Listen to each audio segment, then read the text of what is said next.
25 και είμαι από την Ελλάδα. Με λένε Μαριέτα, ζω στην Ελλάδα και είμαι 26 χρονών. Ονομάζομαι Νατάσα, είμαι 30 χρονών και είμαι από την Ελλάδα. Με λένε Αλέξανδρο, είμαι 24 χρονών και είμαι από την Ελλάδα. Με λένε Θάλια, είμαι 37 χρονών και είμαι από την Ελλάδα. Με λένε Μαρία Γεωργιάδου, είμαι 36 χρονών και είμαι από την Ελλάδα. Ονομάζομαι Κατουχάρη Φιλής, είμαι 30 χρονών και είμαι από την Ελλάδα. Είναι τα ελληνικά, αλλά έχω και το προτέρημα το ότι είμαι δίγλωση. Δηλαδή, δεύτερη μου μητρική είναι η αγγλική γλώσσα.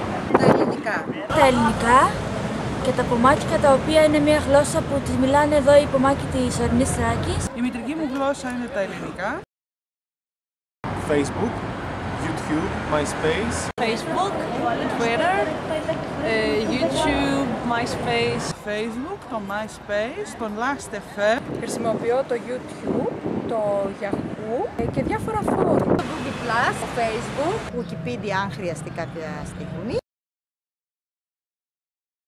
Χρησιμοποιώ στο Facebook κάποιες φορές αγγλικά, κάποιες άλλες φορές γαλλικά.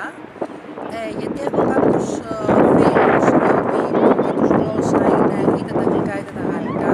Χρησιμοποιώ την αγγλική, διότι έχω αρκετούς συγγενείς στο εξωτερικό, όπως και φίλους.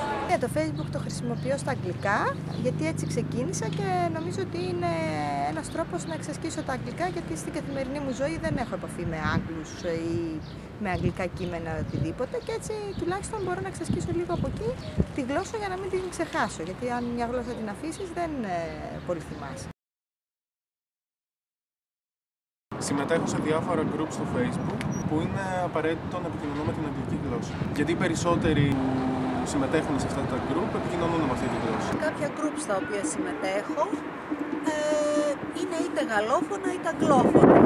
Επίσης το ίδιο και στο YouTube. Με τα γραμμάτια που κατεβάζω και ακούω κάποιες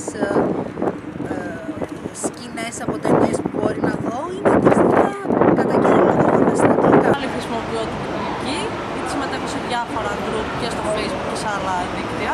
Δεν συμμετέχω σε πάρα πολλές τέτοιες ομάδες, αλλά είμαι καθηγήτρια διορισμένη στο Δημόσιο Γαλλικών και μέσα από προγραμμάτων Comenius και Twinning έχω γραφτεί σε ομάδες τέτοιες και μιλάω με κάποιους άλλους για να ψάξουμε να βρούμε δραστηριότητες, σεμινάρια και αναγκαστικά πρέπει να χρησιμοποιήσεις μια ξένη γλώσσα.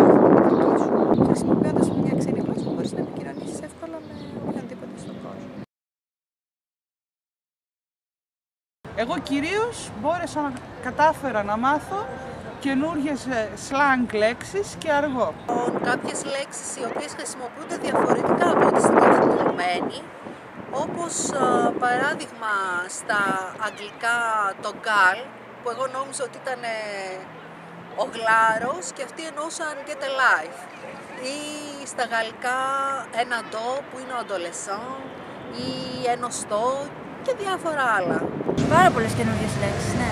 Έχω βελτιώσει τις γλωσσικές μου ικανότητες και στην ορθογραφία αλλά και κυρίως και στην προφορά. Γιατί μιλάμε με κάποιους φίλους στο Skype και προσπαθώ να επικοινωνήσω καλύτερα. Οι μαθητές βρίσκουν διασκεδαστικό το να συμμετέχουν σε group ή forums όπου υπάρχουν παιδιά και από άλλες χώρες, οπότε με αυτόν τον τρόπο θα μπορούν να εκφράζονται σε μια γλώσσα και να επικοινωνούν μεταξύ τους. Ναι, νομίζω ότι σε βοηθάνε περισσότερο για πράγματα καθημερινής γλώσσας που δεν τα μαθαίνεις ποτέ όταν ξεκινάς την εκμάθηση μιας ξένης γλώσσας και έτσι σε βοηθάει να επικοινωνήσεις καλύτερα με τους ανθρώπους. Ξεκινώντας από τη διασκέδαση που προσφέρουν στους μαθητές,